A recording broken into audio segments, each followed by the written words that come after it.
Nosotros lo que nos planteamos, ahora lo enuncio y después vamos a avanzar más en eso, es un taller no es un taller de lectura del capital, sino que es de trabajo con el capital. Y con esta cosa, así que nosotros nos vamos a ceñir estrictamente al desarrollo del capital. Si alguien quiere leer otra cosa, por supuesto que cada uno busca el desarrollo por donde se le ocurre, ¿tá? Pero la idea es ir avanzando con el desarrollo que va haciendo Marx. En algunos puntos lo que vamos a hacer es hacer el desarrollo de Marx y después yo les voy a proponer a ustedes, si quieren volver a mirar ese desarrollo con alguna diferencia respecto de cómo se puede plantear, qué es lo que aparece, hasta dónde aparece el desarrollo en Marx, donde uno puede mirar formas que son posteriores al momento en que Marx hace su trabajo, y si hay acuerdo nos detenemos con eso, si no hay acuerdo seguimos adelante. Incluso por ahí vamos a plantear mirar una serie de cosas que han aparecido en torno al Capital de Marx, y también, si están de acuerdo, nos detenemos, si no, seguimos. El objetivo es llegar a hacer el desarrollo del tomo 1 completo, porque lo que nos importa presentar es la unidad de ese desarrollo.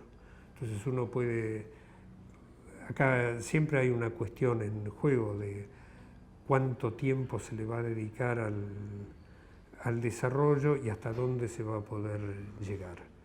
Entonces uno podría ser más intensivo sobre algún aspecto, sacrificando entonces que después no puede llegar a ser el desarrollo completo. Y para nosotros es importante hacer el desarrollo completo, porque el sentido de todo lo que vamos a estar viendo está plenamente presente cuando uno llega al final de ese desarrollo.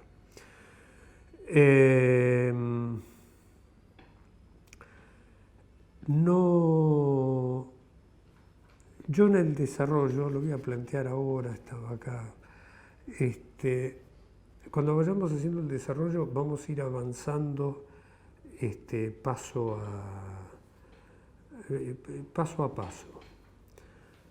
Y la experiencia dice que surgen un montón de cuestiones, inquietudes, discusiones, que muchas veces avanzan sobre formas más concretas, más desarrolladas que lo que llegamos hasta ahí. Y yo sistemáticamente voy a contestar a esas intervenciones.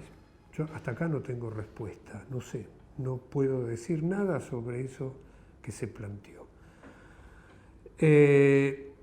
Cosa que tiene, primero es la forma de seguir el método que Marx va planteando en el desarrollo. Marx varias veces en el texto dice, si yo quisiera contestar esto ahora tendría que destruir, en particular aparece en una carta y en una parte del texto del tomo 1, tendría que destruir el método dialéctico si tratara de contestar esto antes de lo que se puede contestar.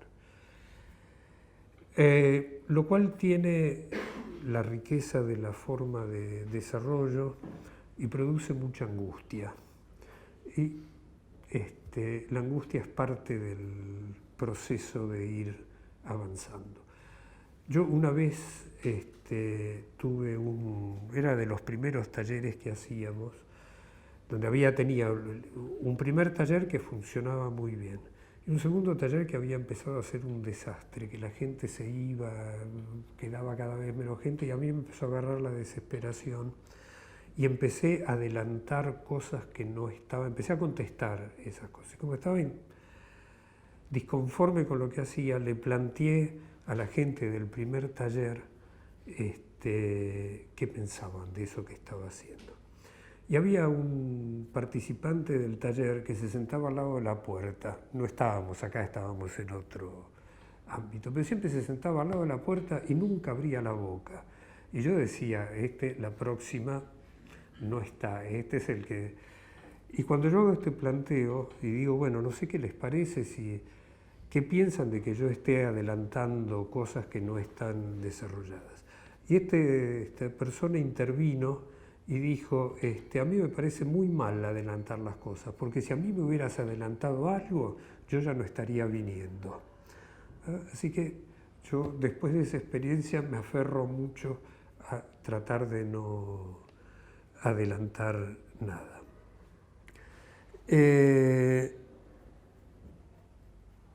Nosotros lo que hicimos siempre con los talleres fue que cada uno de ustedes se presente respecto de una doble cuestión. ¿Qué tipo de formación tienen y por qué están acá? Eso lleva bastante tiempo y hoy, como empezamos medio tarde, no sé cómo manejarlo, pero de todas formas para mí es medio fundamental. Entonces, me gustaría que si alguien no quiere, por supuesto no tiene ninguna obligación, pero si no, que vayan diciendo que eso, especialmente qué es lo que esperan del taller, por qué están en el taller. Formación más acabada, digamos. Pero bueno, vos empezaste por allá, decime cómo te llamás. Gustavo. Yo hice la carrera de sociología hace tiempo, ya en la década del 2000, y me acuerdo hice economía 1 cuando vivía todavía bien. Así que bueno, nada, tengo como ese sesgo, digamos. Entonces, sos sociólogo y acá tenemos otra característica, que tiene un resabio feudal, que es identificar a la gente por su oficio. Entonces, vos sos Gustavo, sociólogo, y decías profundizar. Claro, la lectura un poquito más acabada del texto. Bueno, ¿quién quiere seguir? ¿Quieren hacerlo en orden progresivo hacia adelante? Bueno, mi nombre es Adrián. Yo soy estudiante de Historia, Filo, y vine acá porque sí me interesó desde la obra de Marx las cuestiones de método, investigación, metaposición, cómo se vuelca todo ese tipo de cuestiones al desarrollo del capital.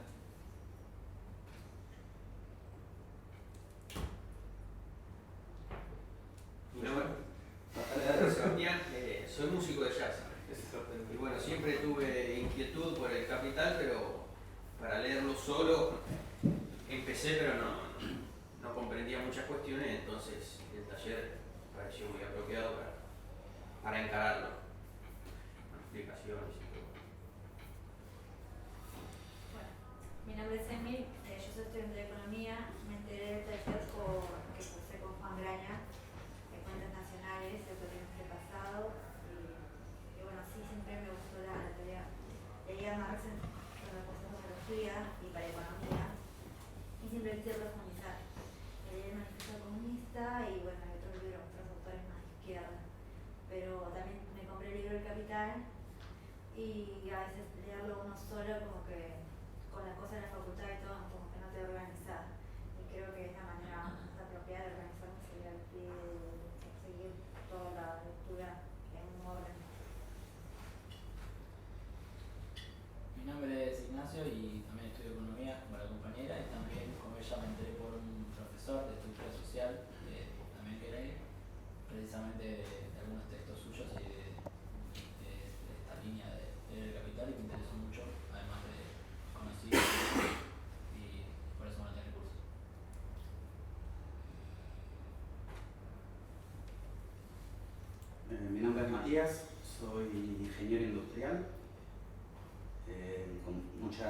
inquietud por la economía política, particularmente por el marxismo, pero sin saberlo demasiado. Me entero del curso por el Centro Cultural Morán, que está en Luchillo Carli, Federico Beckerman, que lo tienen acá en el centro este. ¿Te comentó? Sí. Tienen el lugar este como referente para todos, para profundizar en el capital. Apasionados son de este taller. Así que te va a volar la cabeza, me dijeron. Mirá que te va a volar la cabeza. Mira que después la defraudación puede ser muy grande. Yo a los que no quieran decir nada, por lo menos díganme su nombre, así y qué son, así armo la. Mi nombre es Kevin y estudio economía y vine por la recomendación también de Graña. ¿Y con qué objetivo? El objetivo creo que estudiar de manera colectiva un libro tan complejo puede ser un poco mejor.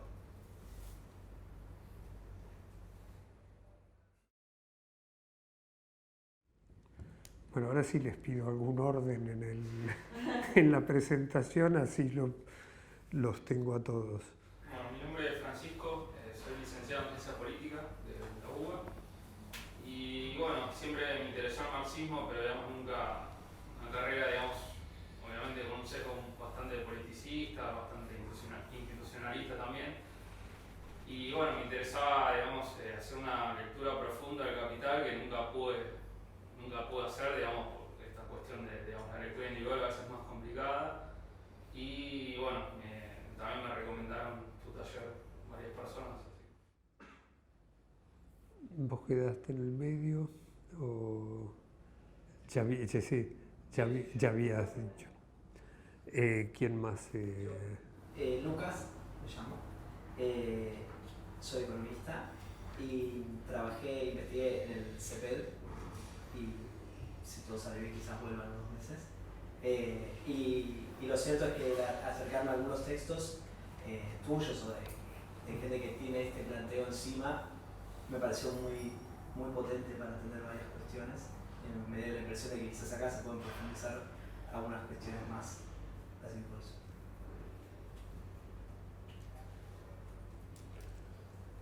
¿Quién más?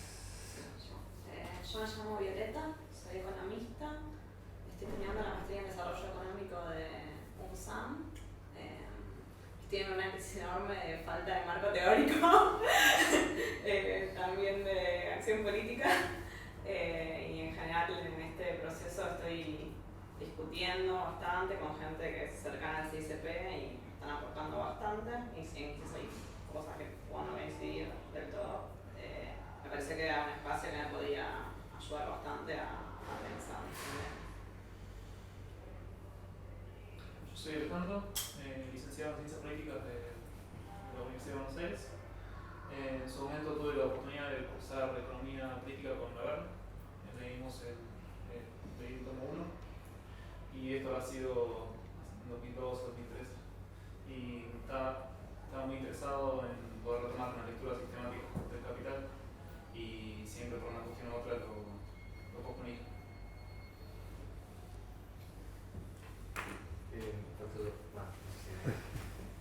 Soy Juan Francisco, estudié Economía en Mendoza, en la Universidad Nacional de Cuyo, y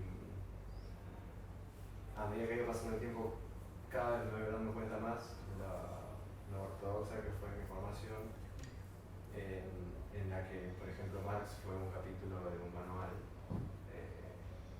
Y bueno, nada, estoy acá para suplir todas las faltas de mi formación académica. Por una parte. Están todos.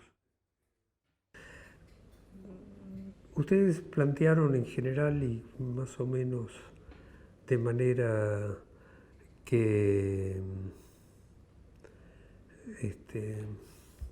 confluye un interés en el estudio de la obra,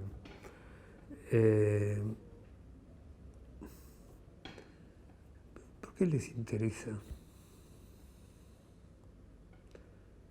¿Está? Porque uno dice, bueno, está bien, les interesa profundizar en la obra, les interesa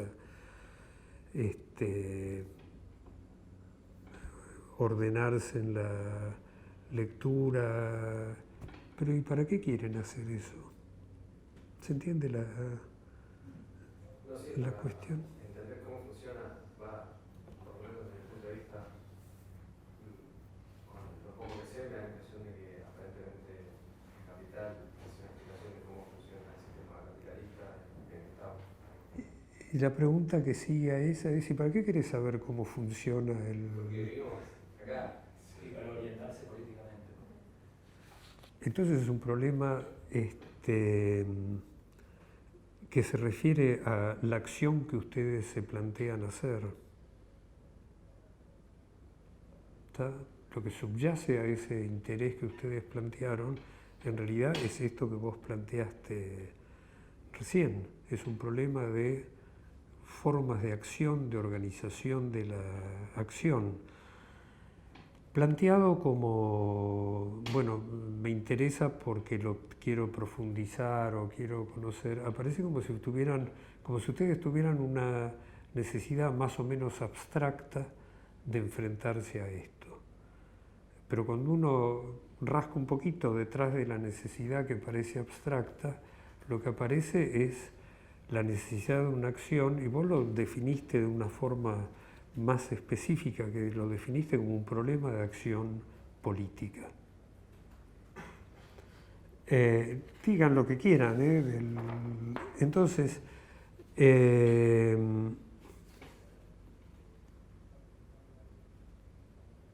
lo que se está planteando respecto del taller es una cuestión de acción política, y la venida al taller, digo, tomo lo que dijiste vos y vos insinuaste también. Después, si alguno no está de acuerdo, plantéelo.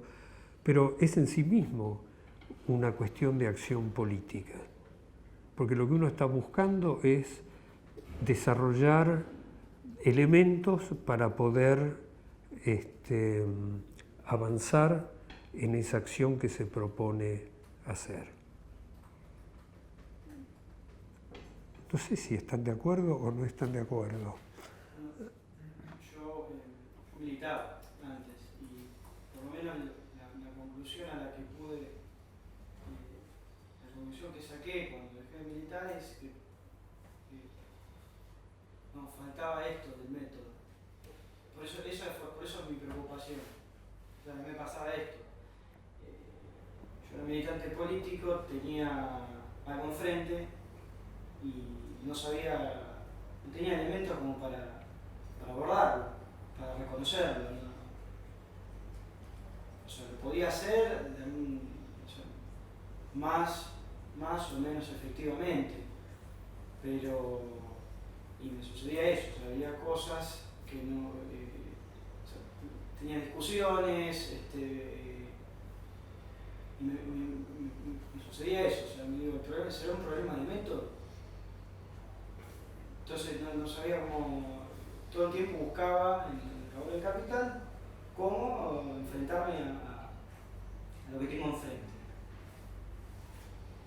O sea, yo tenía un montón yo lo llamaba, tenía un montón qué sé yo, leí un artículo, leí un libro, pero yo enfrentarme a algo, o sea, siempre abordándolo a partir de una lectura previa.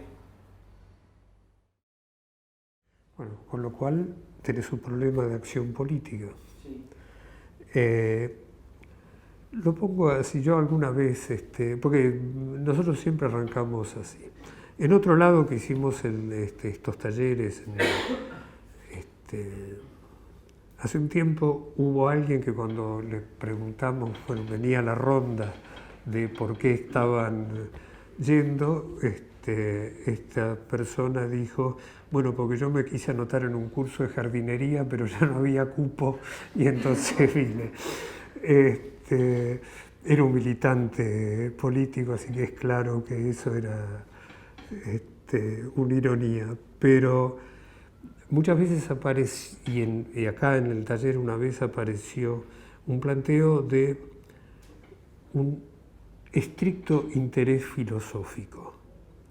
Y yo a veces me zarpo y voy demasiado, y entonces lo contrasté, ese interés filosófico. Esto es un interés que está ligado con la acción que uno se plantea hacer, con la organización de su acción, cómo se enfrenta a las determinaciones de su subjetividad. Y esto no tiene nada que ver con la filosofía, tiene que ver con la práctica. Bueno, la persona se enojó y no apareció nunca más. Yo espero que ninguno de ustedes se enoje con el planteo, y eso hace a cómo vamos a encarar el trabajo con el capital. Por eso arrancamos con esto.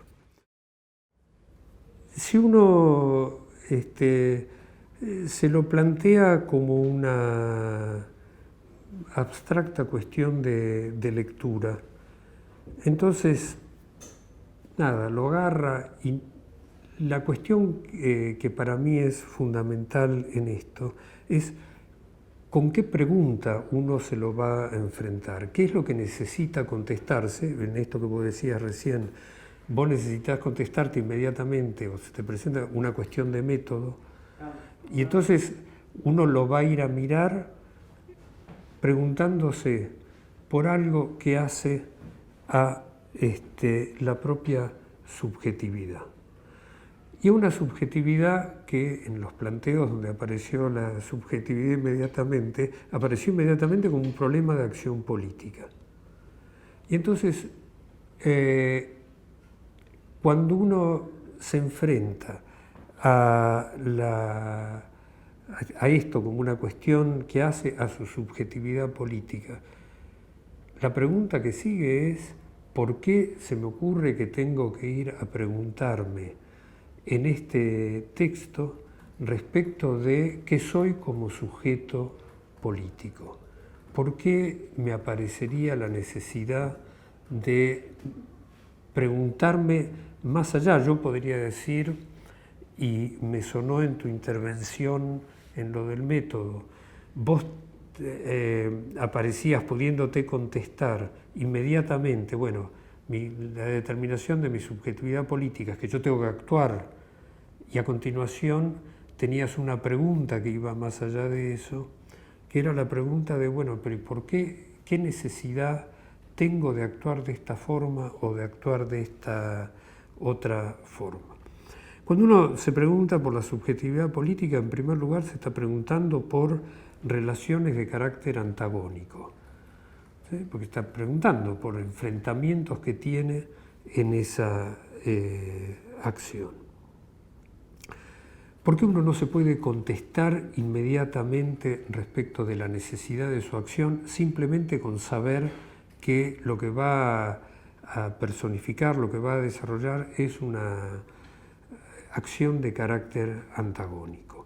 Lo primero que uno sigue a esto, lo que sigue a continuación de esto, es la pregunta de por qué es antagónica esta acción que yo me propongo desarrollar. Y uno puede decir, si lo mira en la inmediatez, y varios de ustedes hicieron referencia a lugares donde se enfrenta esto directamente, y cuál es la relación antagónica más inmediata que aparece con un carácter general en la sociedad actual. Y es una relación antagónica, vamos a ponerlo así, por la distribución del ingreso. Y uno se enfrenta a esto y podría decir, bueno, ya con haberme contestado que el problema es la distribución del ingreso, yo ya sé lo que tengo que hacer, cómo actuar, cómo organizar mi acción.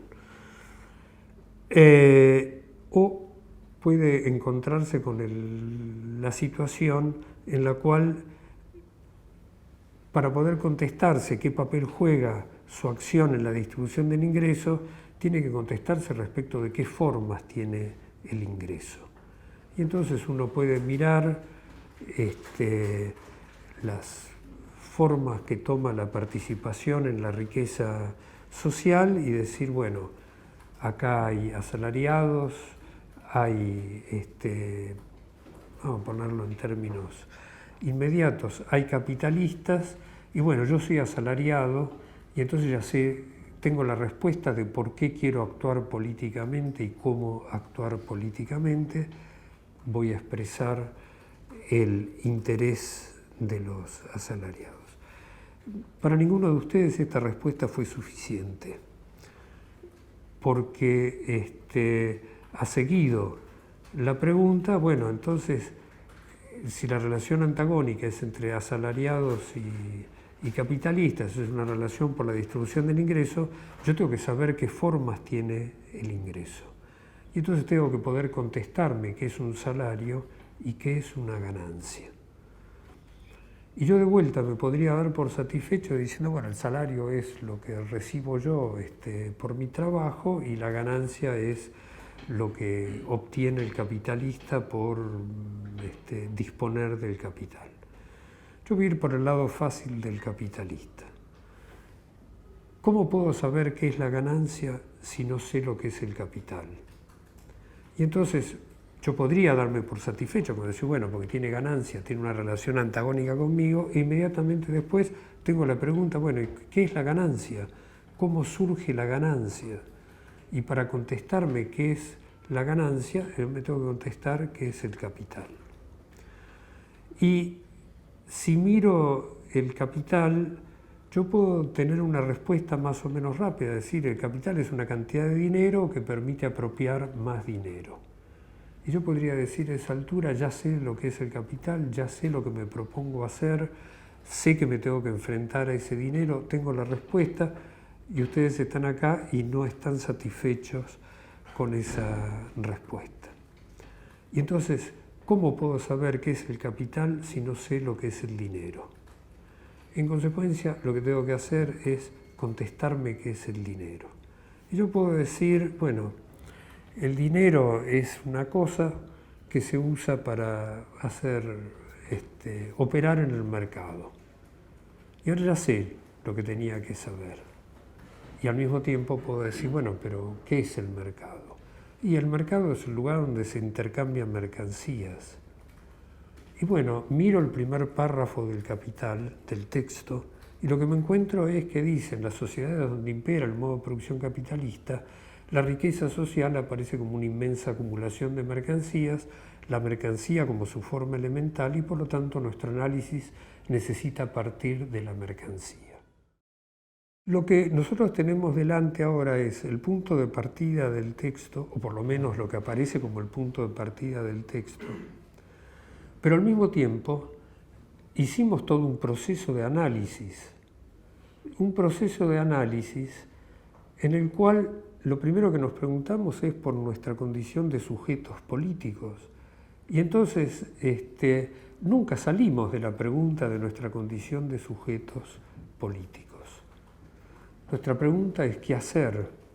Y entonces cuando nos estamos preguntando por la mercancía, ¿qué es la mercancía? En realidad nos estamos preguntando por qué hacer. Nunca salimos de esta cuestión. Yo por tu inquietud por el método voy a hacer una aclaración que es simplemente una observación. No hicimos un análisis que consiste en separar lo que se repite de lo que no se repite. El análisis fue preguntarnos por qué es la necesidad de esto que tenemos delante. Cuando dijimos, bueno, es el capital, bueno, pero ¿qué es el capital? Y dijimos, bueno, es una cantidad de dinero, pero ¿qué es el dinero? Lo que hicimos en el análisis fue preguntarnos todo el tiempo por la necesidad de eso que nosotros nos estábamos enfrentando.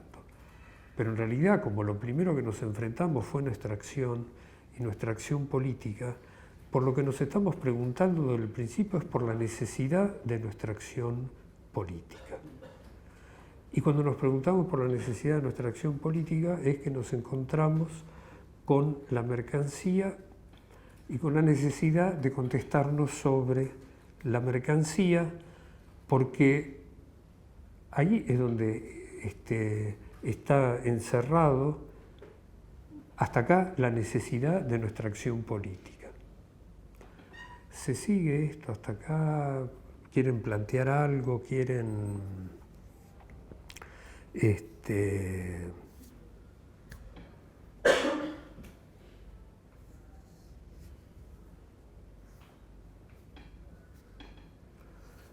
no?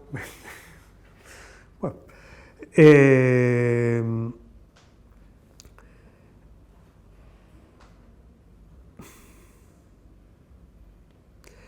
entonces, nosotros encontramos la mercancía adentro de nuestra condición de sujetos políticos.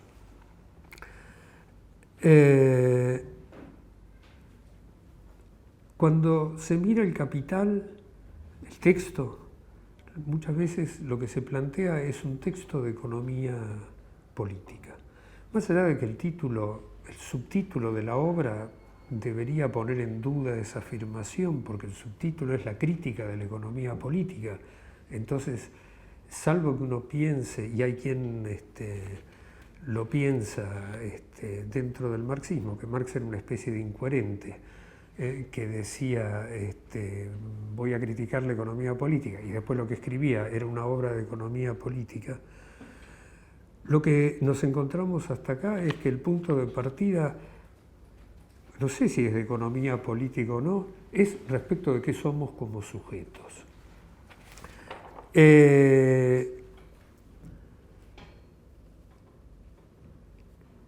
Y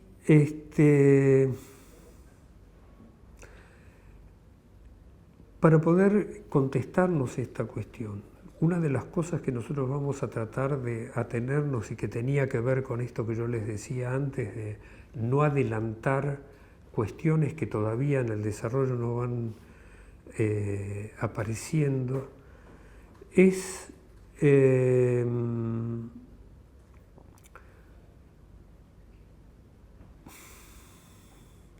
que nunca vamos a tratar de contestarnos respecto de lo que debe ser si antes no nos pudimos contestar respecto de por qué es lo que es. ¿Por qué debería ser de esta otra forma? Primero lo que hay que contestarse para poder decir si debería ser de otra forma o no es ¿por qué es tal como es? Y entonces en la pregunta de por qué es como es está el primer paso para contestarse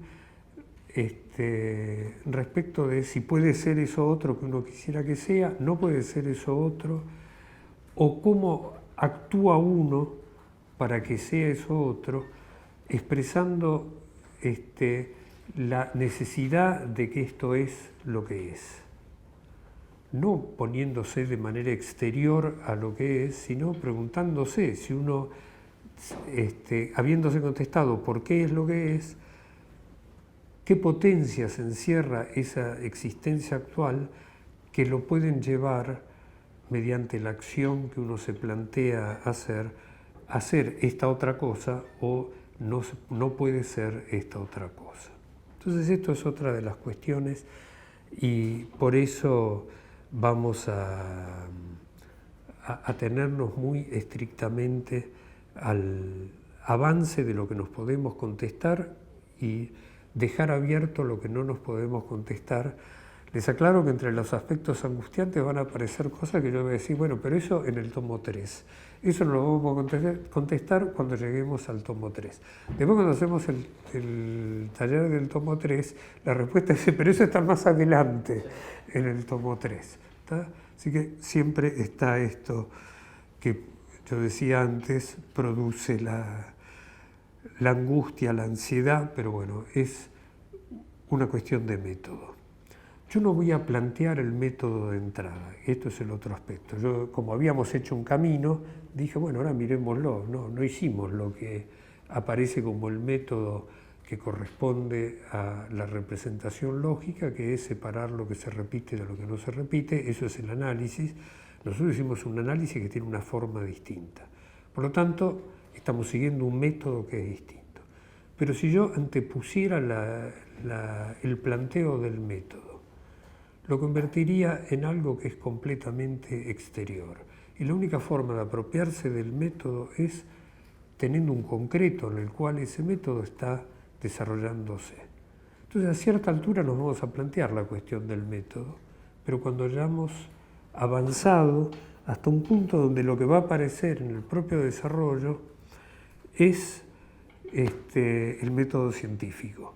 Y entonces ahí vamos a detenernos a mirar por qué el método científico, el modo de producción capitalista, tiene la forma que tiene y por qué, como forma del modo de producción capitalista, esto que nosotros vamos avanzando no tiene ese mismo método. ¿Por qué no planteamos que esto es un taller de lectura del capital, sino que es un proceso de trabajo usando el capital, el texto, usando como arma, como herramienta el texto?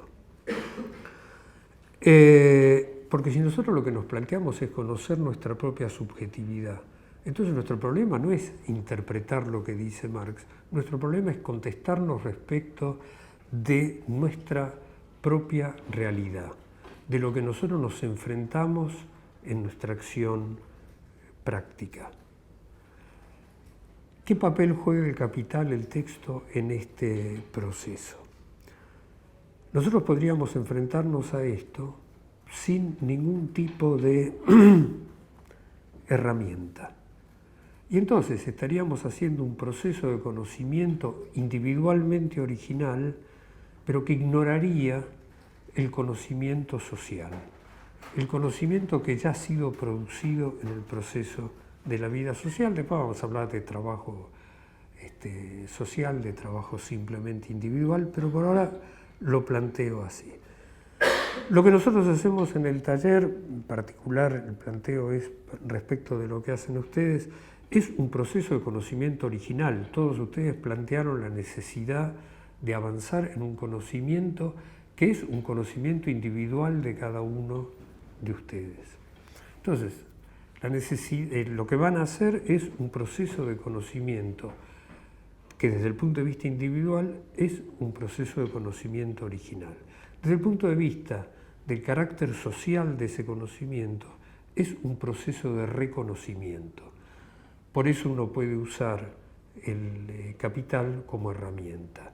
Yo miro qué es lo que fue conocido de esto antes, y ahora lo que me pregunto es si yo encuentro lo mismo en el concreto, que es mi subjetividad, en lo que quiero contestarme, lo voy a poner en estos términos, en el movimiento real del capital que me enfrento. Y entonces, si lo que encontré en el texto lo reconozco en este movimiento, voy a decir, pude avanzar en mi conocimiento original con esta herramienta, que si yo hubiera estado, no hubiera tenido esta herramienta, tendría que haber empezado por descubrir por mi cuenta que en realidad la mercancía me puede decir algo. Entonces, esto es lo que los italianos llaman descubrir el agua caliente, ¿tá? Y nosotros llamamos descubrir la pólvora. La potencia que da el proceso de reconocimiento es que uno no tiene que arrancar de vuelta preguntándose dónde demonios va a encontrar el punto de partida, porque tiene una propuesta de un punto de partida. Si después cuando uno avanza dice, pero este punto de partida no me lleva a enfrentarme lo que yo sí me enfrento en el movimiento real, entonces uno tiene que someter a crítica ese punto de partida. Porque no puede decir, bueno, si Marx lo dijo, entonces debe ser así. Nada. Marx dice las cosas que dice y nosotros en el desarrollo nos lo vamos a ir enfrentando así, porque eso es lo que él encontraba y lo que él pensaba que tenía que decir. ¿Y por qué pensaba que lo tenía que decir? Era algo que sabía Marx. Nadie puede decir, no, Marx en realidad dijo esto porque, no, qué sé yo qué pensaba Marx. Lo pongo en estos términos crudos. El problema nuestro no es lo que pensaba Marx. El problema nuestro es que pensamos cada uno de nosotros. El problema de Marx era por qué resolvía hacer las cosas como resolvía hacer. El problema nuestro es cómo resolvemos, qué acción, cómo organizamos nuestra acción. Entonces, el método que vamos a utilizar en el avance lleva implícito que vamos a estar sometiendo a crítica el texto de Marx todo el tiempo, porque todo el tiempo nos va a estar preguntando, pero cuando yo miro el concreto real, ¿esto es así? ¿Está presente esto o no está presente? Y si no está presente, yo tengo que volver a arrancar y volver a preguntarme respecto de qué es lo que tengo delante.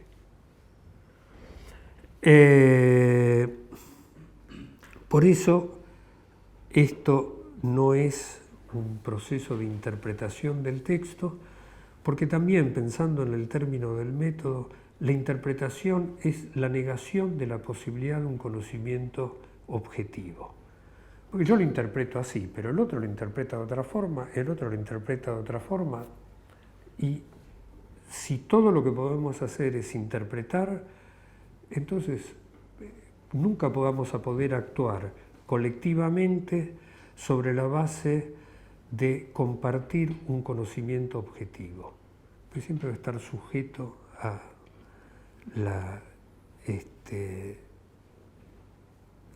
a por qué cada uno lo interpreta como lo interpreta.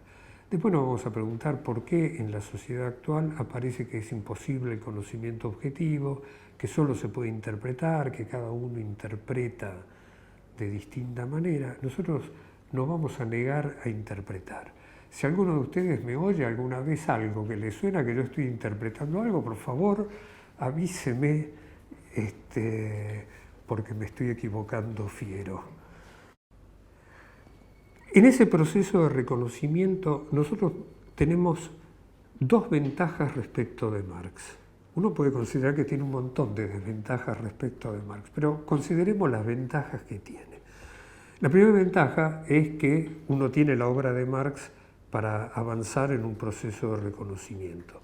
Lo voy a poner en estos términos también crudos. Lo que a Marx le llevó la vida y no pudo terminar, nosotros nos estamos planteando que lo vamos a reproducir en 5 años. Esa es la potencia del proceso de reconocimiento desde el punto de vista social. La segunda ventaja, y Marx no contaba con la obra de Marx para poder avanzar, la segunda ventaja es que nosotros nos estamos enfrentando a un concreto que es el capital, que es el modo de producción capitalista, que se ha desplegado durante 150 años más.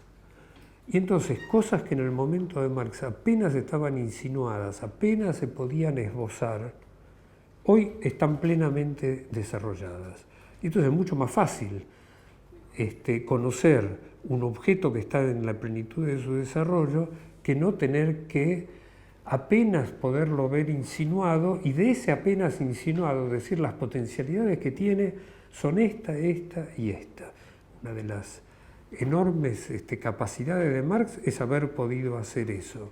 Para nosotros es, no sé si mucho más fácil, pero es más fácil porque en lugar de tener que pensar y lo que viene en el desarrollo de la vida humana apunta en esta dirección, eso para nosotros ya está en la historia. ¿Está? Digo, yo soy viejo, entonces mi historia es más larga que la de ustedes, pero para mí son cosas que ya ocurrieron. Entonces la miro no como algo que esté insinuado, sino como algo que se realizó.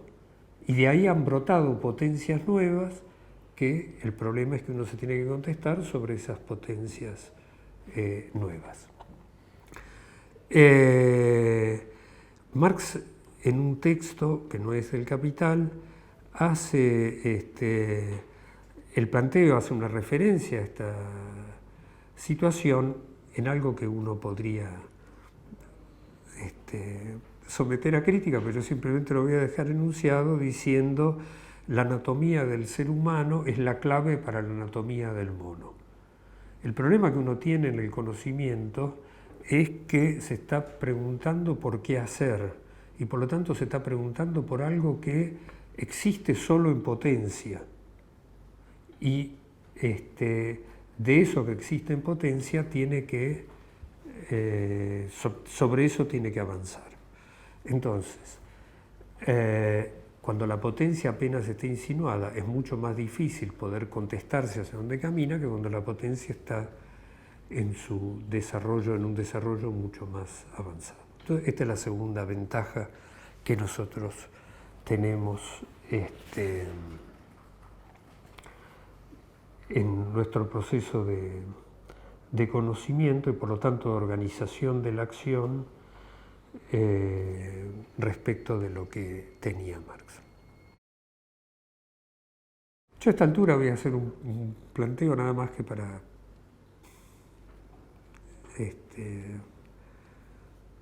sin pretensión de desarrollarlo ni mucho menos.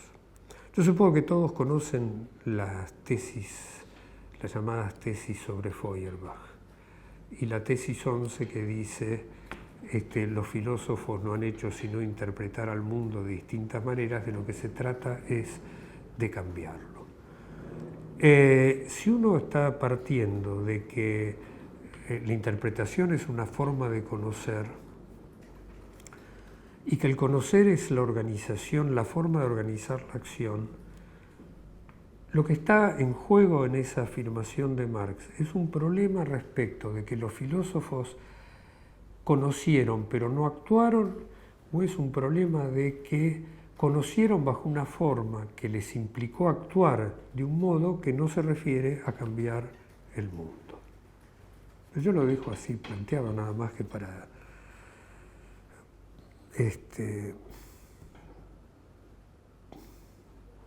eso.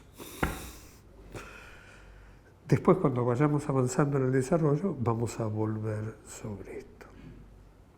Cuando nosotros lo sometamos a crítica al capital y encontremos algo que no podemos reconocer en el movimiento actual, justamente como no es una interpretación, no vamos a decir, bueno, pero en realidad esto es lo que Marx quería decir y por eso seguimos como si tal cosa. Hay una cuestión bastante presente en el marxismo de decir, bueno, pero acá Marx en realidad dice textualmente esto, pero bueno, en realidad no es esto lo que quiso decir. Ahora, si uno le pasa eso, lo que tiene que decir es, por muchas posibilidades, por una vez, bueno, si Marx dice literalmente esto, y esto está equivocado, entonces yo lo tengo que dejar de lado y avanzar con mi desarrollo. Ahora, después no voy a invocar el nombre de Marx para decir, y yo estoy haciendo el desarrollo en el nombre de Marx. Todo lo que yo planteé lo hago en mi nombre, nunca lo hago en el nombre de Marx. ¿Está claro?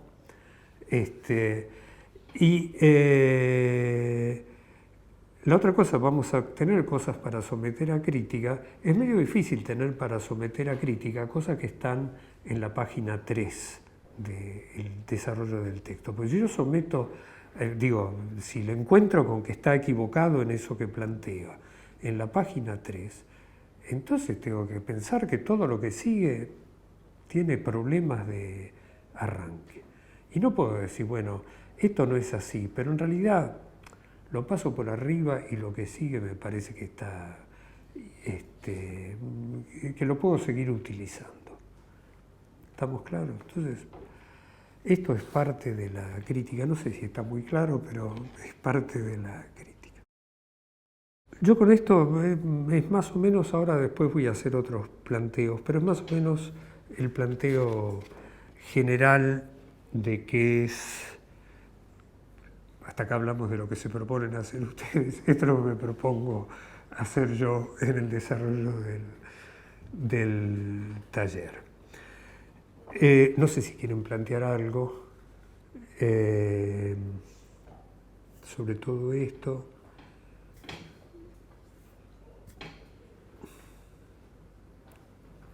O me van a dejar que yo siga hablando. Yo me aburro mucho cuando hablo solo.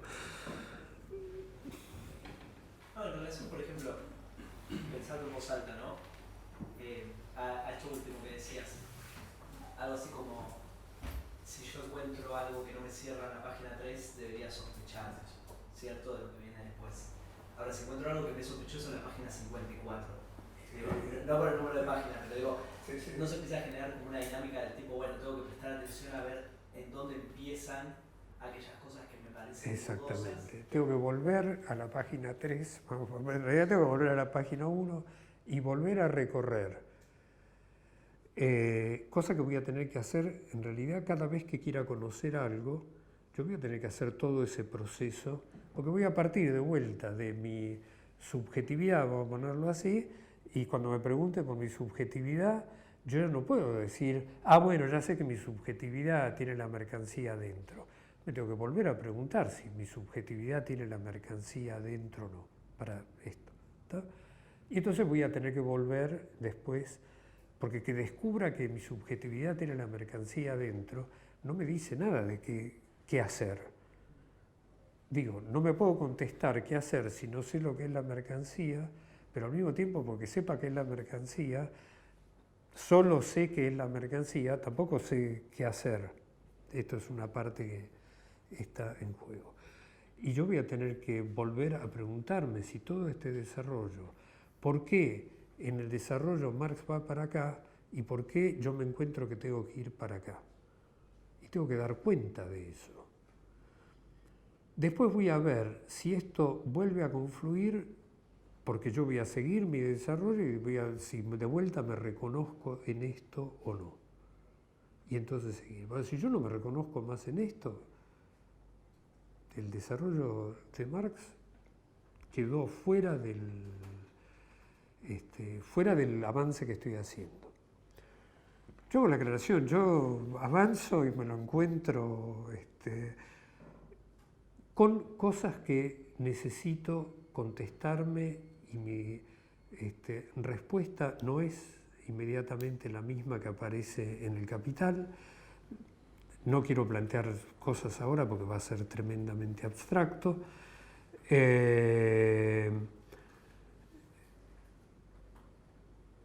Yo hay cosas en la exposición que puedo marcar de decir, a mí la exposición así me crea estos problemas en el avance y en realidad si la exposición estuviera de esta otra forma me sería más fluido el avance. Me puedo preguntar en ese caso por qué Marx lo hizo así y no lo hizo de la otra forma, con esto que decía antes.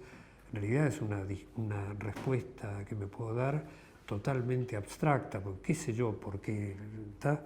Puedo decir, bueno, en realidad porque veía esto, entonces seguía esto. Pero no sé si era por eso o no, pero además no me importa. Lo que me importa es por qué yo veo la otra cosa.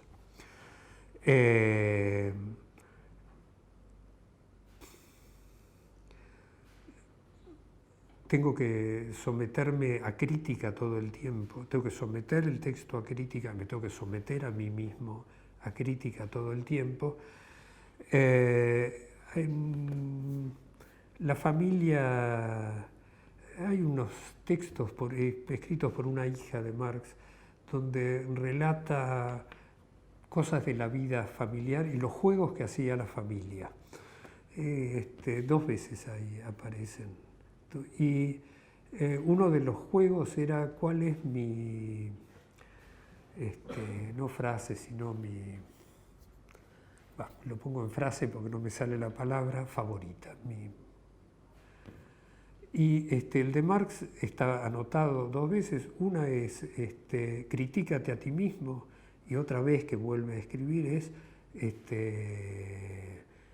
duda de ti mismo. Sométete todo el momento a crítica.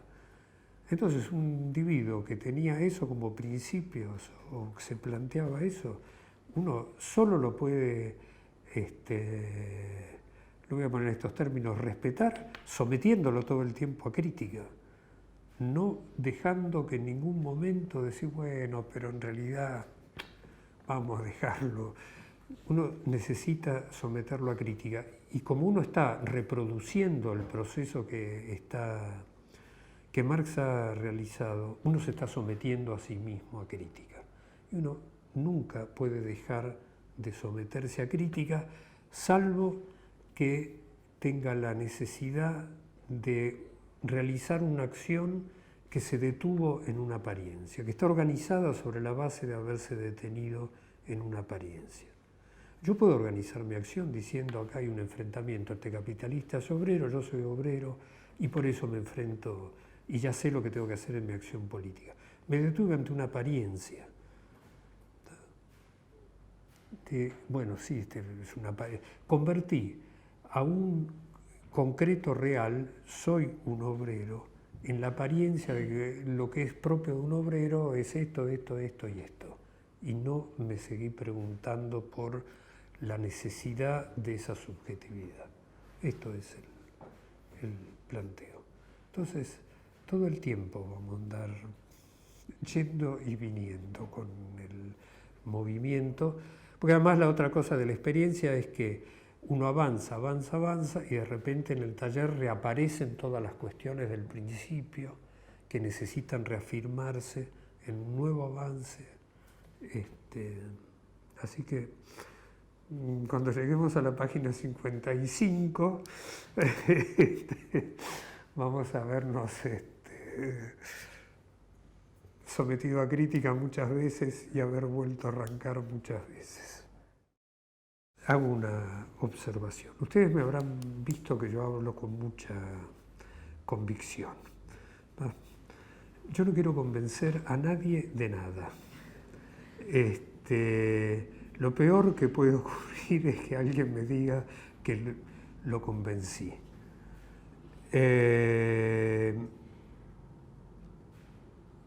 Mi objetivo es que cada uno se conteste por sí mismo lo que necesita contestarse. Es claro que uno, parte del trabajo social, opera en el proceso en que, en este caso, en esta situación que estamos, yo voy a operar en el proceso que ustedes producen su conciencia, pero la conciencia se la produce cada uno a sí mismo. Y en consecuencia, una conciencia que se convenció, se la produjo la persona que está convencida, pero se detuvo en la apariencia de que eso que está diciendo el otro debe ser así.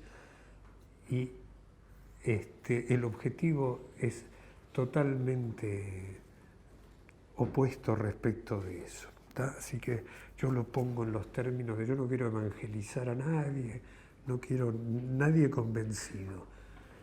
Así que si a veces se me pasa de énfasis lo que estoy diciendo es porque porque me brota así, pero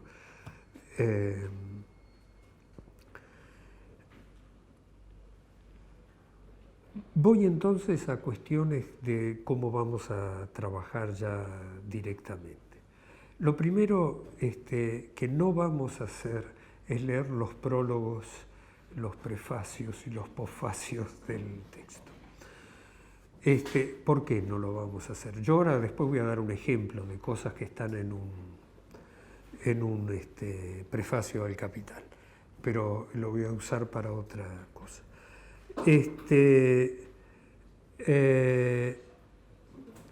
Yo voy a hacer invocaciones a la autoridad. Cuando Hegel escribe su ciencia de la lógica, pero también en la fenomenología del espíritu, tiene una frase que dice: uno no puede poner la ciencia adelante de la ciencia. Uno no puede decir qué es lo que va a desarrollar antes de haberlo desarrollado. En la academia actual, si uno no pone antes del desarrollo las conclusiones de lo que va a desarrollar, le dicen no se entiende nada porque hay que poner primero una síntesis de las conclusiones. ¿Tá? Pero lo único que se podría presentar con un desarrollo anterior del contenido de lo que se va a desarrollar es un desarrollo totalmente abstracto, porque el despliegue no se lo puede poner. Y Marx hace una referencia a esta cuestión, donde dice, en el prólogo de la contribución a la crítica de la economía política, donde dice: yo tenía una larga introducción y la suprimí porque en realidad no se puede adelantar lo que uno tiene que desarrollar, y en realidad si uno ese adelanto lo único que puede hacer es molestar.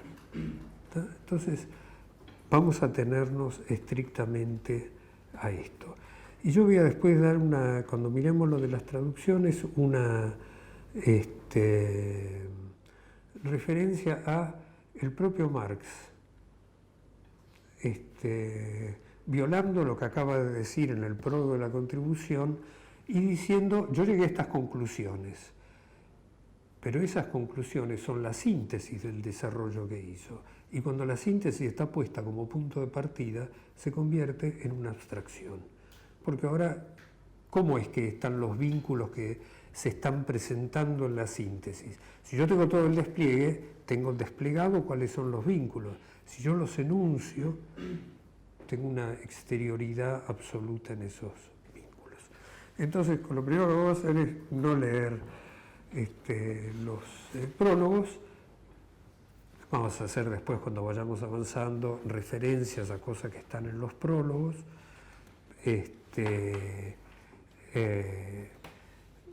Y vamos a arrancar directamente con el primer capítulo cuando arranquemos.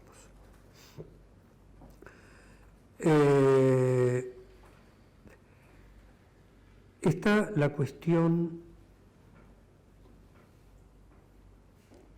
de las traducciones y de qué traducciones usar y qué usar.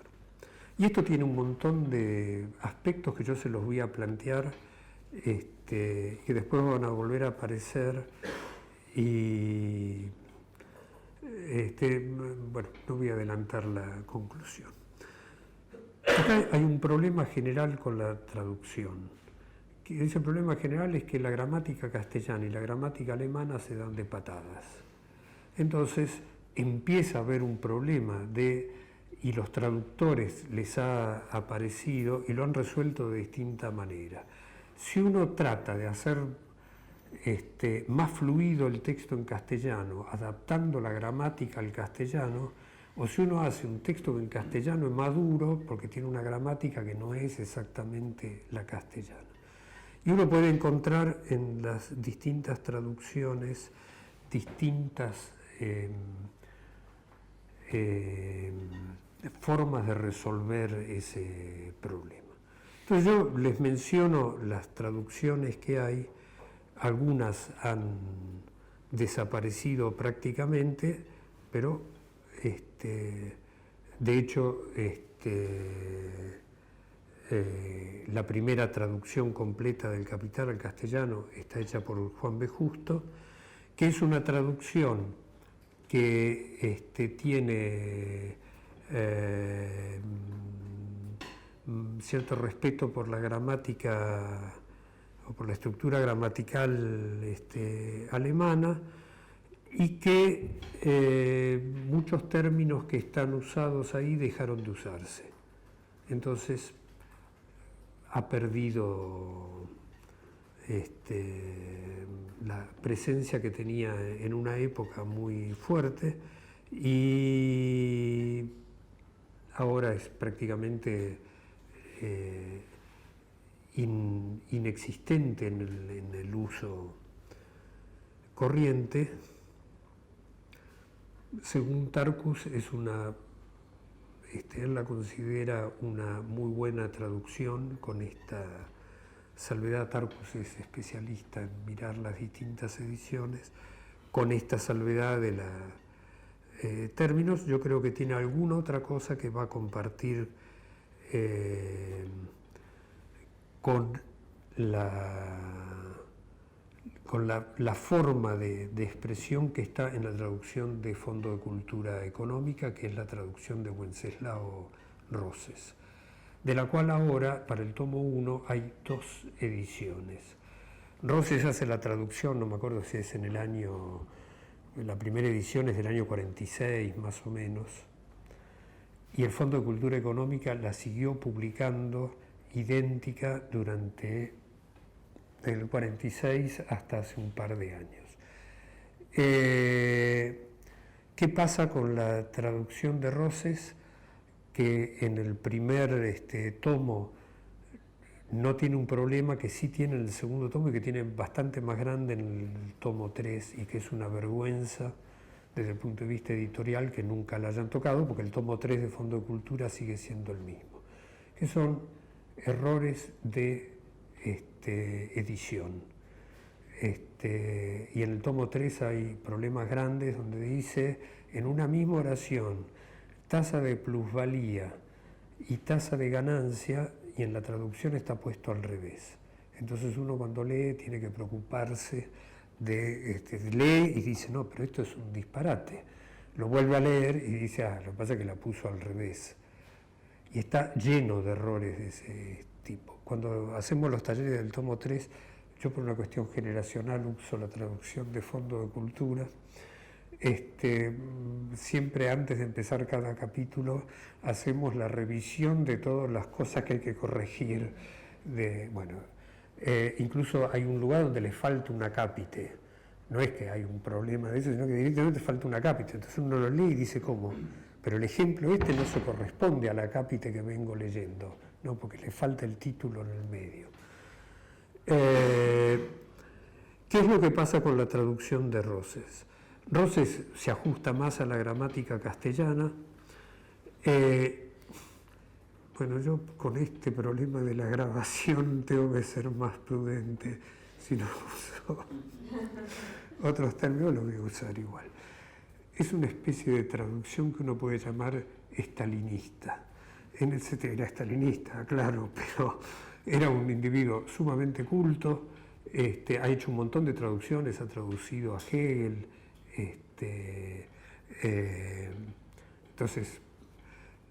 pero es un momento en el que mucho de lo que puede aparecer con una estructura llamémosle de desarrollo dialéctico, Rosses tiende a plancharla, a alisar ese movimiento.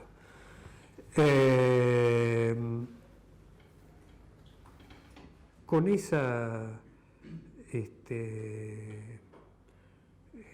esa salvedad uno lo sigue y después hay algunas cuestiones que hacen a ese planchado, pero que al mismo tiempo son de desarrollo histórico del idioma castellano para esto. Por ejemplo, lo que aparece como subsunción, Rosses lo traduce como subordinación, pero la palabra subsunción en castellano no existía, aparece posteriormente, así que tampoco se le puede achacar. Pero digo, la subsunción es estar adentro, la subordinación es una cuestión que uno puede leerla como que está adentro o que hay una cosa y que la otra cosa está afuera, pero está en el orden que sigue, está abajo. Entonces aparece esto.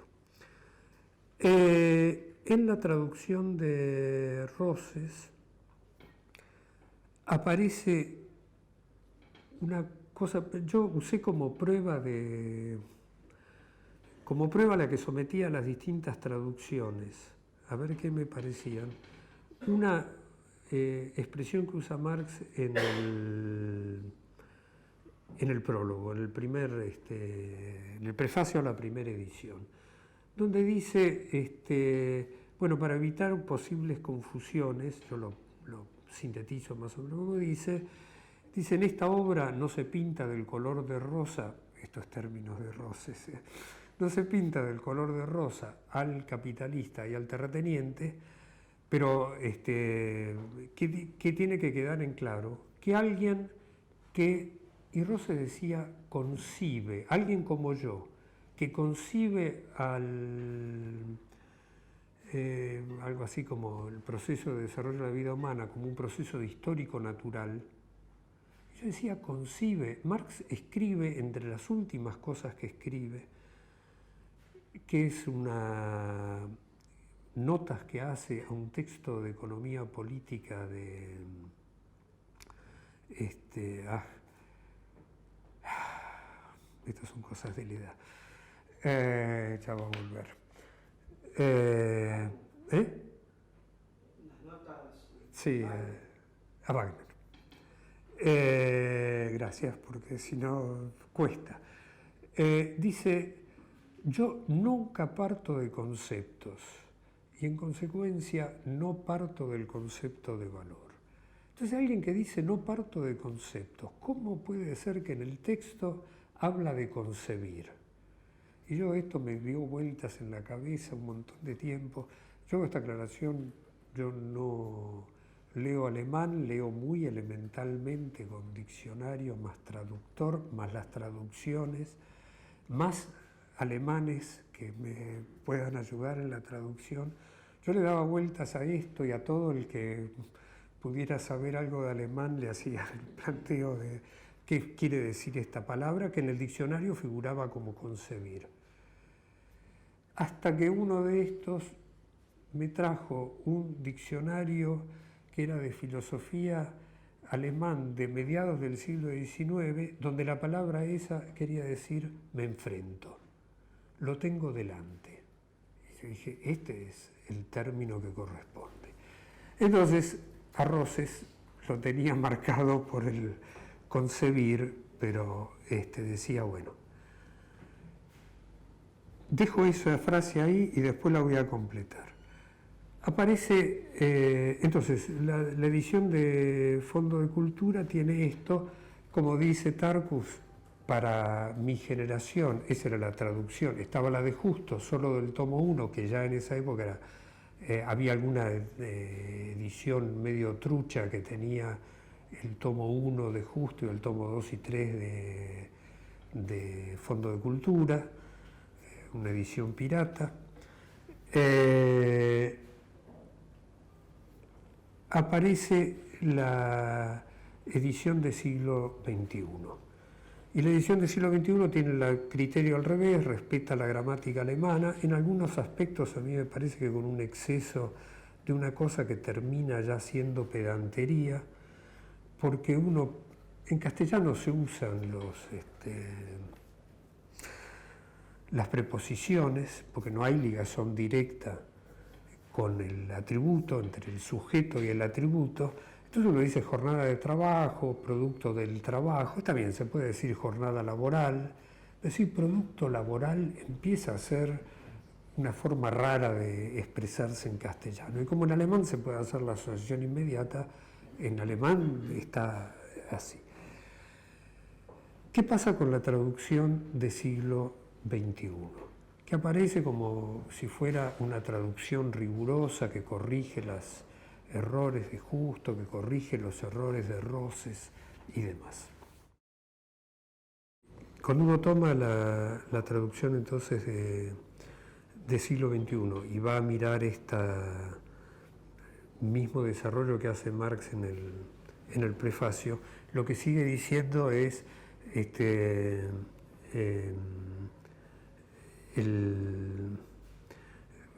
lo que se refiere es el proceso de la formación económica de la sociedad como un proceso histórico natural. Y así Justo también lo traduce como formación económica de la sociedad. Y en la traducción del siglo XXI aparece la expresión formación económico-social, que parece simplemente ser una cosa que está puesta al pasar. Si yo escucho lo de formación económico-social, lo primero que pienso es, bueno, el que me dice esto me está diciendo que lo económico no es social, que está separado de lo social, porque si supiera el que me lo está diciendo que lo económico es social, entonces se daría cuenta que me está diciendo la formación social y que eso no tiene ningún sentido. Y que por lo tanto lo que subyace a esa expresión es la separación de lo económico respecto de lo que es social. Entonces aparecen planteos claro, porque lo económico es natural, y si a mí alguien me dice lo económico contrapuesto a lo social, lo primero que me está diciendo es que es natural. Y yo no voy a aceptar que lo económico no sea, a lo sumo, una forma específica de lo social, pero yo no puedo decir lo específico y lo genérico y pretender que constituyen una unidad, que las dos las tengo que expresar. ¿Por qué aparece esta expresión económico-social que está en los discursos más vulgares? Lo socioeconómico, lo económico-social es la expresión más de discurso de funcionario público más presente. Porque ese individuo está concibiendo, porque lo que está haciendo es concebir lo social, lo económico como separado de lo social. Bueno, ¿por qué se traduce así? ¿Es accidente? Y entonces después voy al primer párrafo del texto y lo que me encuentro es que la frase dice: en las sociedades donde domina el modo de producción capitalista. La traducción de Rose dice impera. Bueno, domina, impera son sinónimos. Y uno agarra la palabra alemana y rige, impera, domina, reina. ¿Pero por qué aparece la palabra domina? Porque en esa época misma, coincidente con la traducción del siglo XXI, aparece el discurso que dice: una cosa es el modo de producción que se refiere a la organización de cada unidad de producción, y la unidad de los modos de producción está dado por la formación social. Entonces, quienes plantean eso es dentro del marxismo, lo que plantean es: hay en la formación social actual un modo de producción dominante, que es el modo de producción capitalista, pero hay otros modos de producción que están subordinados. Entonces, el usar el término domina no es un uso inocente, es un uso que trata de transmitir esto, para lo cual hay que separar lo económico de lo social, porque entonces la formación social se separa del modo de producción. Y entonces cuando miro esto digo, acá hay una intencionalidad política. Lo que en Roses aparecía, como uno podía decir, bueno, coincide con el enfoque político de la época, de la dialéctica no es demasiado interesante, acá hay una intencionalidad política, uno puede decir consciente, inconsciente, hay una intencionalidad política que está ligada, el traductor del siglo XXI, Scaron, parece que no era altuseriano, pero esto es lo que planteaban los altuserianos. Y esto es lo que sigue teniendo mucha vigencia en todas las discusiones en el marxismo, no solo en castellano, sino en otros idiomas. Entonces digo, esa es una traducción que yo le empiezo a sospechar. Y aparecen otras veces otras cosas donde uno dice, acá hay intención, el texto está distorsionado, no es un problema de interpretación del término, no dice esto, dice otra cosa, textualmente la palabra dice una cosa distinta. Entonces, la del siglo XXI, yo tengo mis reservas. Vuelvo a aclarar, cuando tengo alguna duda, agarro la de Justo, agarro la de Roses, agarro la del siglo XXI, agarro la de Sacristán, agarro la de Acal, agarro en alemán, en italiano y en inglés. Pero aparece esto. Para la generación de ustedes, los voy a englobar a todos en una generación más o menos, para mí, son más o menos de la misma generación, se ha impuesto muy fuertemente la traducción de siglo XXI. Entonces la experiencia es que en los talleres en general la gente usa la del siglo XXI. Yo creo que hay que hacer estas salvedades. Me he encontrado, yo uso el término plusvalía, en la del siglo XXI se usa el término plusvalor, que no existe en castellano. Plusvalía quiere decir textualmente lo que implica el movimiento, y entonces hay quienes dicen, no, pero plusvalía deforma el sentido. Nada, es la palabra castellana histórica para referirse a más valor.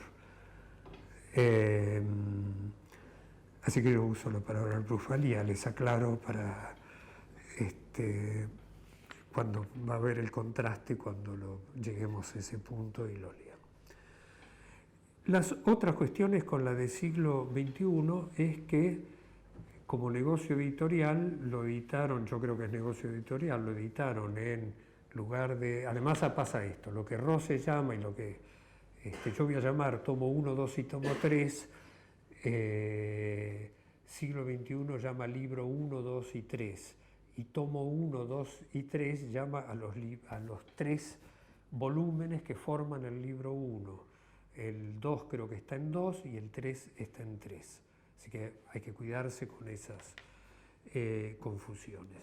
Entonces es extremadamente caro, porque hacer tapas, 3 tapas para un mismo libro, encarece la edición.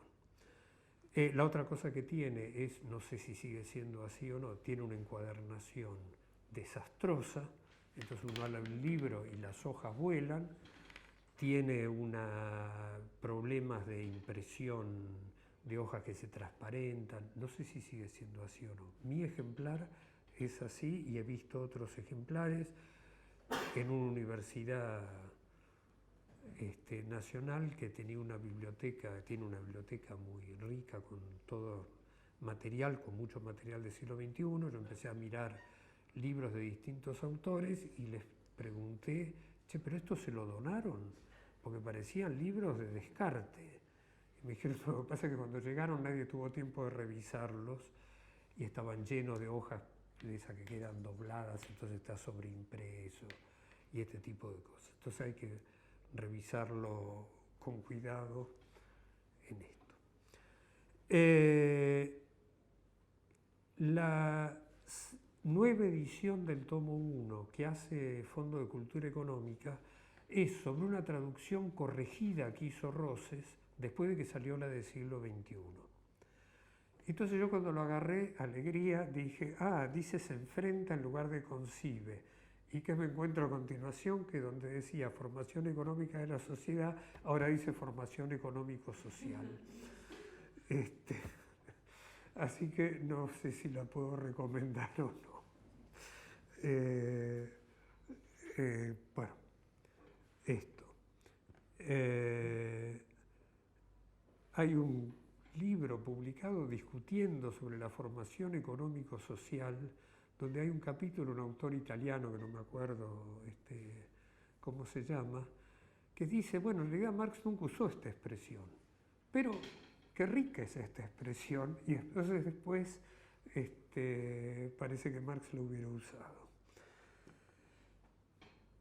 En la Argentina están básicamente estas traducciones. En una época había digamos, las viejas traducciones hechas por el PC. Yo sé que a veces uno tiene que aclarar por una cuestión generacional. A mí alguien me dice PC y yo digo es el Partido Comunista. Ahora alguien dice PC y es un aparato. Pero, bueno, es un artefacto, perdón, porque aparato era aquel, pero bueno. Las distintas editoriales que tenía el PC, que han hecho ediciones sobre el Capital, el tomo 1 está hecho por un traductor llamado Macías, es una retraducción del francés, con lo cual no es el mismo texto. Ahora yo creo que ya prácticamente nadie la usa. En otra época había mucho, circulaba mucho, y entonces además estaba con los capítulos de la edición en inglés, que están cambiados, están corridos, un capítulo el capítulo 4 del alemán está editado en creo que 3 capítulos, con lo cual todos los capítulos que siguen están corridos. A mí me pasó en alguna época, hace muchos años, donde había empezado a haber discusión por listas de mail, discusión en inglés, y yo decía, leía un mail que decía el capítulo tal, y yo decía, pues el capítulo ese no tiene nada que ver, ¿no? Hasta que me di cuenta que estaban corridos la numeración. Así que eso prácticamente no se usa. En internet está la traducción que hizo Sacristán, que dice formación económico-social, no me acuerdo si dice concibe o no, pero esa no se consigue impresa, por lo menos en la Argentina. Creo que solo pudo llegar a traducir el tomo 1, no sé si el tomo 2 también. Y me pareció una buena traducción. Y está la traducción de Akal, que salió justo con la de siglo XXI. Yo en un momento pensé que era una pirateada la de siglo XXI, porque era muy parecida, donde está la formación económico-social, con lo cual cometí el error en el momento que se conseguía en la Argentina, decir yo esto no lo voy a comprar, y después lamenté no tenerla para poder compararla. Así que entiendo que ahora acá no se consigue. Dicho todo eso, yo no puedo recomendar ninguna traducción mejor que otra, todas tienen estas cosas, y hago dos aclaraciones. En primer lugar, como no se trata de interpretar al texto, sino de enfrentarse al concreto real, uno no puede ampararse en que el traductor lo confundió, ¿tá? O el traductor le puede dificultar el proceso en esto de si me aparece concibe o me aparece económico-social, me produce un problema. Pero yo no le puedo imputar al traductor que me haya confundido y que yo no lo pueda resolver. Porque eso quiere decir que en lugar de mirar el movimiento real del capital, yo lo único que hice fue leer el texto y aferrarme a lo que dice el texto. La segunda cuestión con esto es el lector actual de alemán tiene el mismo problema, porque el lector actual de alemán se traduce a sí mismo, se traduce, ¿sí? Lee la palabra y para él la palabra tiene un determinado significado que no es el significado de la época en que Marx lo escribe. Yo una cosa que no hice de observación, pero que hace también a la lectura en alemán, que hacía la traducción de Justo. La traducción de Justo viene de una época en la cual la ortografía castellana no es la misma de ahora, ni siquiera era la misma de mi escuela primaria. La ortografía castellana actual, yo tengo que hacer grandes esfuerzos a veces, porque para mí el primer reflejo que va con acento, y después tengo que pensar que ya no va más con acento, ¿tá? Entonces dificultaba porque incluso la A con cierta función gramatical en el castellano de fines del siglo XIX se acentuaba, y entonces uno lee una A acentuada y se desconcierta. Bueno, el lector alemán moderno tiene el problema que está escrito en gramática alemana de hace 150 años, y eso dificulta la lectura. Entonces, uno no puede imputarle al traductor que después se confundió. Y aunque lo leyera en alemán, tiene el mismo tipo de dificultad de decir yo me tengo que enfrentar al concreto real. ¿Está puesto esto así? Está más o menos claro, no sé si... Les planteo una cuestión puramente anecdótica. Yo tengo una hija que participó de estos talleres y a cierta altura yo creo que antes que viniera al taller me preguntó qué edición se compraba del Capital y yo le dije todo esto y no sé por qué resolvió comprarla de Fondo de Cultura. Y después, cuando estaba en el taller, me dijo, pero ¿por qué me dijiste que comprara esa porquería que está toda llena de problemas? Así que yo no asumo ninguna responsabilidad. Cada quien tiene que resolver qué traducción le va a parecer mejor.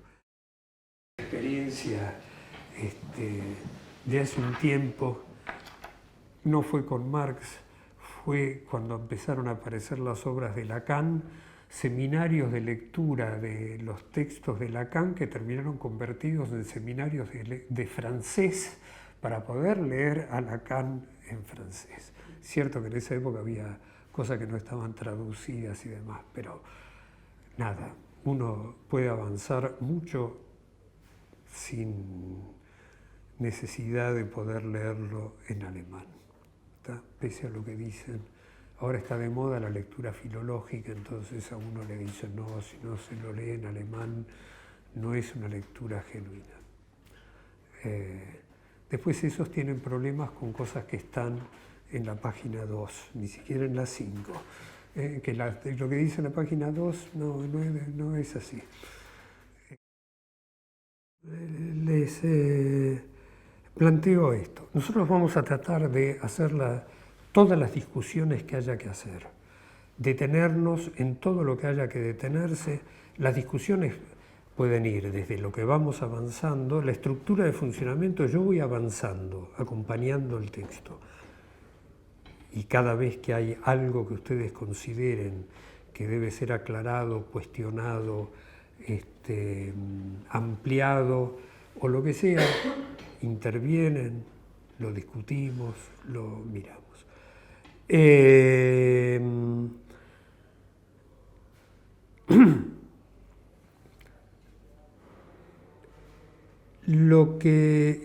Y la otra cosa es, si hay dudas con la lectura, de decir, bueno, yo en este párrafo me enfrento con esto, nos detenemos en eso y demás.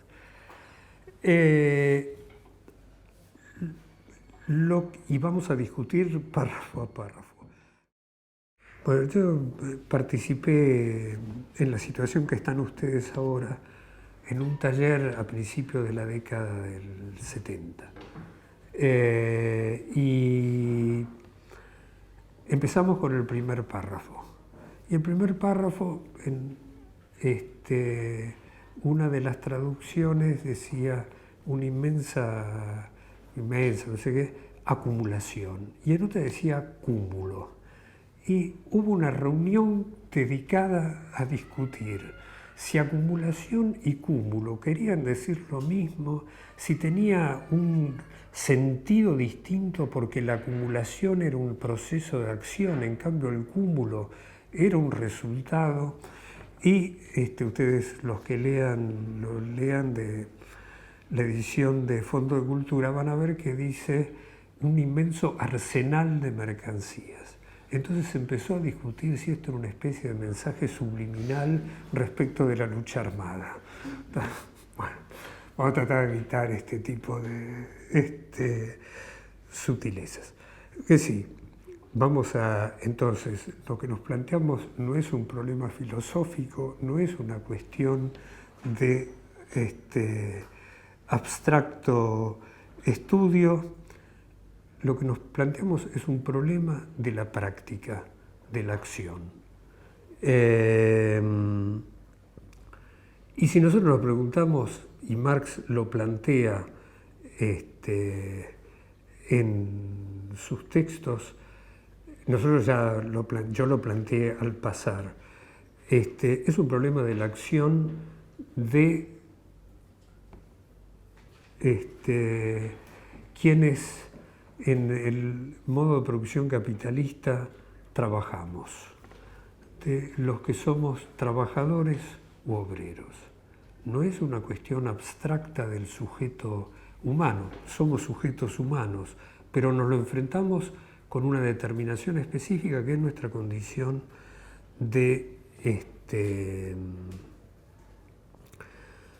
yo voy a usar el término de clase trabajadora o de la clase obrera.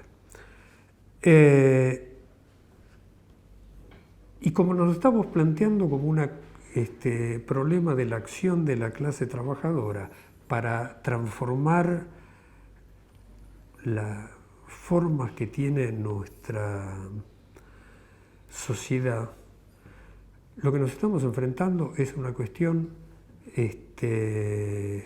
extremadamente compleja. Por eso es que no nos la pudimos y ninguno de ustedes se ha dado por satisfecho con las respuestas con que se fueron enfrentando hasta acá. Por eso vienen.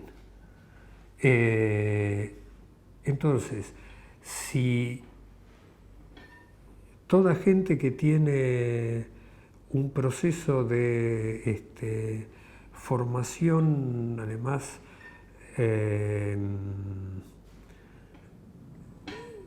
yo voy a rescatar la formación artística. No es la primera vez, al contrario, es bastante presente en los talleres que hubiera gente con formación en lo que se considera es artístico, y hubo un taller que fue sumamente interesante por todas las discusiones que se armaban en torno a la cuestión, a la conciencia, que es la conciencia, que es la producción artística y demás. Quien formalmente, aunque no tenga esa formación que tiene el resto, se ha preguntado por esta cosa, porque claramente está acá, y no se ha dado por satisfecho con las respuestas que se ha podido dar hasta acá, es porque tienen claro que se está enfrentando a una cuestión que es extremadamente compleja. Y bueno, y con esa complejidad vamos a tratar de lidiar en lo que sigue. Yo hablé demasiado, pueden hablar ustedes. No sé, ¿qué piensan de todo esto? Quería hacer una consulta de esto último que planteas. Me suena haber leído alguna vez, no sé, incluso el mismo Marx haber planteado que El Capital era un texto para la clase obrera, ¿no? Con la simpleza también que eso implica, y vemos que no, que tiene una complejidad que no es para el cualquiera, ¿no? ¿Qué te parece respecto a eso? Esa es la primera deuda. Yo cada vez que no pueda contestar algo, voy a decir, y ahora no te puedo, no sé, ahora solo lo podría contestar muy exteriormente. Creo que los que estamos acá, la mayoría vivimos de nuestro salario. Y bueno, y eso, cuando menos, se asocia con la clase obrera. Pero hacemos un seminario de 5 años para poder... Pero somos miembros de la clase obrera. ¿Está? Digo, no sé, a lo mejor estoy equivocado. Veremos qué es lo que sigue el desarrollo. Sí, él lo plantea, está escrito para la clase obrera.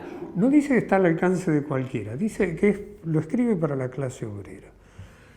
Dice también, en una cosa mucho más anterior y con toda otra connotación, que el espíritu filosófico alemán ahora reside en la clase obrera alemana, no en la burguesía alemana. Es de otro periodo, donde aparece otra forma de mirar por el propio Marx el desarrollo, lo que está planteando. Después no habla más del espíritu filosófico. Digamos, yo cuando no pueda contestar voy a decir, tengo una deuda. Eso sí, el acreedor se tiene que acordar de reclamar por la creencia. Pero veamos, ¿por qué puede ser o no ser esto para la clase obrera? ¿Por qué Marx lo escribió así? ¿Qué sé yo? Yo entendí que Marx hace esa aclaración, pero como el manifiesto, no como el libro. Pero el manifiesto es más simple entenderlo. Y claro, justamente el libro... Con el Capital también. Sí, como el Capital también. Sí,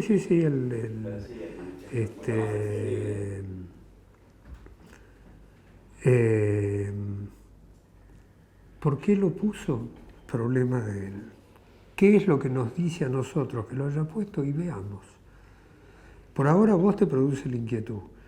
Bueno, por ahora no nos podemos contestar, porque lo voy a poner en estos términos. Porque en el fondo no sabemos lo que somos como obreros, no sabemos lo que es un obrero. Si dijimos que para contestarnos sobre nuestra condición de sujetos políticos como obreros, nos tenemos que contestar por la mercancía, quiere decir que no nos podemos todavía contestar respecto de qué es un obrero.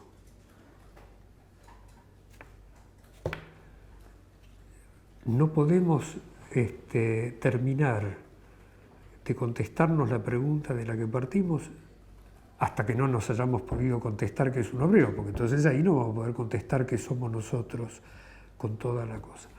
Pero ahora no, nada. Lo único que te puedo contestar es que, bueno, qué sé yo, veamos qué nos dice la mercancía, el análisis de la mercancía respecto de esa frase. ¿Está?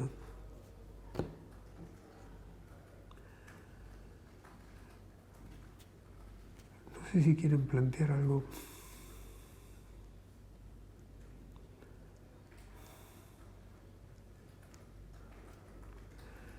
Yo tengo una inquietud que igual todavía no abordamos el texto, pero la inquietud que me genera es que ya de por sí por la época no estaba como dividida las disciplinas, y es como que uno siente que para abordar el texto tiene que manejar múltiples herramientas y conocimientos, y también de ahí se desprenden un montón de interpretaciones.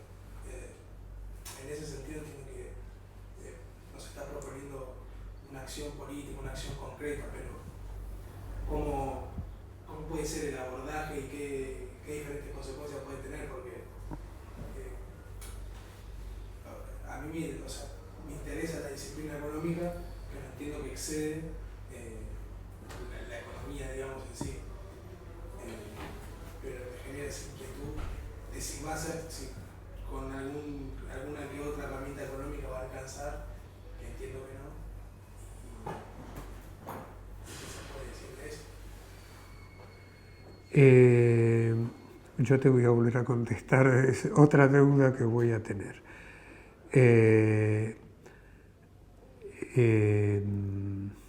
Uno podría poner la pregunta al revés. ¿Por qué aparecieron distintas disciplinas? ¿Qué pasa con la fragmentación del conocimiento en las distintas disciplinas? Ahora, yo te tendría que dar una respuesta totalmente abstracta si te quisiera contestar ahora. Veamos si en el desarrollo aparece la respuesta.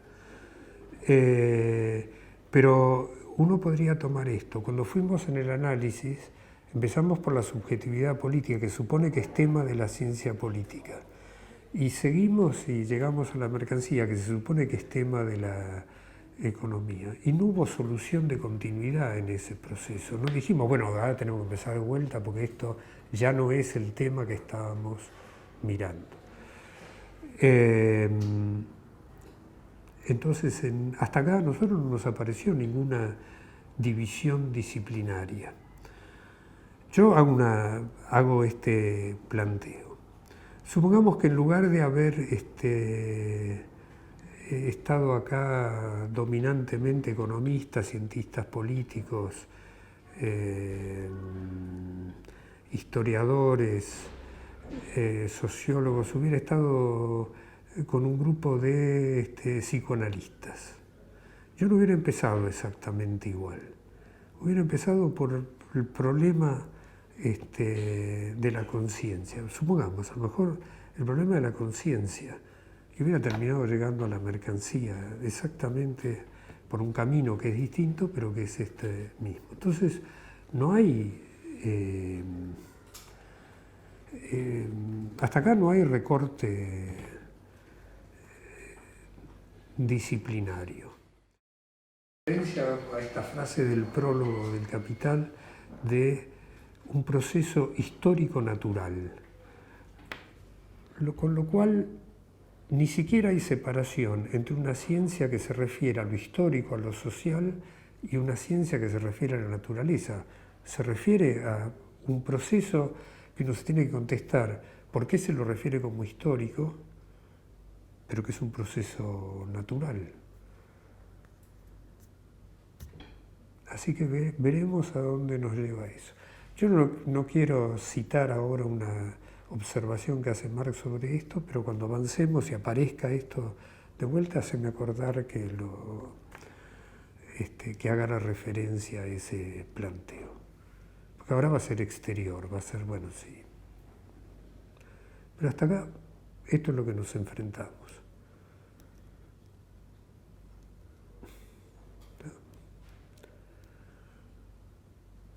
El funcionamiento más fluido es, si ustedes leen, avanzamos sobre lo que ustedes leyeron, haciendo el desarrollo conjunto, y lo más rico es después volver a leer con eso. Así que nosotros en la reunión que viene vamos a avanzar. Nunca se sabe porque depende de la cantidad de discusiones y demás, pero es muy posible que avancemos en el primer acápite del capítulo 1, en el segundo acápite del capítulo 1. Eso es lo menos que deberíamos poder avanzar.